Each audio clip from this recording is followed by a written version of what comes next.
आज कामावरून घरी आलो. दिवसभराच्या कामामुळे खूप थकलो होतो. घरात शिरताच बायकोने गरमागरम चहा हातात दिला. आई समोर बसली होती. चहा पिता पिता मी सहज म्हणालो, आई, आज लाल मिरचीचा ठेचा खूप खावासा वाटतोय ग. आई लगेच उठत म्हणाली, अरे एवढंच ना, थांब आत्ताच करते. तेवढ्यात बायको हसत म्हणाली, आई तुम्ही थांबा जरा, मिरच्या मी भाजते. मी असताना तुम्ही कशाला करताय? आई लगेच म्हणाली, अगं मी अजून म्हातारी झाले नाही बरं का. ठेचा करायला माझे हात अजूनही तितकेच चपळ आहेत. मी दोघींकडे बघत थोडंसं हसलो. बायको म्हणाली, ठीक आहे, मग मिरच्या तुम्ही भाजा, पण वाटायचं काम मात्र यांनाच द्या. नुसतं खायला तयार असतात. मीही लगेच म्हणालो, अहो मी वाटतो, पण ठेचा तिखट झाला तर जबाबदारी माझी नाही बरं. आई मोठ्याने हसली आणि म्हणाली, अरे संसारात थोडा तिखटपणा असलाच पाहिजे, पण प्रेमाची चव कमी होता कामा नये. त्या एका वाक्यावर आम्ही तिघेही मनापासून हसलो. तेव्हा मला जाणवलं, संसार मोठ्या पैशांनी टिकत नाही, तो अशा छोट्या छोट्या क्षणांनी टिकतो. कामावरून थकून आलेल्या पुरुषाला महागड्या वस्तूंची गरज नसते.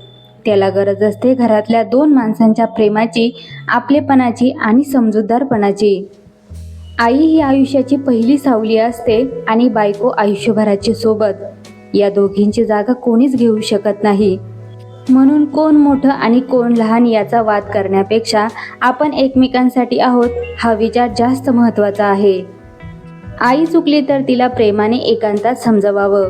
बायको चुकली तर तिलाही प्रेमाने एकांतात समजवावं, पण कोणाचाही अपमान दुसऱ्यासमोर करू नये. आणि आई व बायकोनेही एक गोष्ट लक्षात ठेवावी, कामावरून घरी परतणारा पुरुष फक्त थकलेला नसतो, तो अनेक जबाबदाऱ्यांचं ओझं घेऊन आलेला असतो. त्याला घरात शांतता हवी असते, न्यायालय नाही. त्याला प्रेमाने विचारणारी आई हवी असते आणि बस मी करते म्हणणारी पत्नी हवी असते. ज्या घरात आई मुलासारखं जपते, बायको साथीदारासारखी साथ देते आणि पुरुष दोघींचा सन्मान राखतो, त्या घरात सुखाला पत्ता विचारावा लागत नाही. घरात प्रेम असेल तर साधं जेवणही मेजवानी वाटतं, पण घरात अहंकार असेल तर पंचपक्वान्नही बेचव वाटतात. आई ही मायेचा आशीर्वाद असते. पत्नी ही आयुष्याची विश्वासू साथीदार असते. या दोघींमध्ये तुलना नसते, फक्त सन्मान असतो.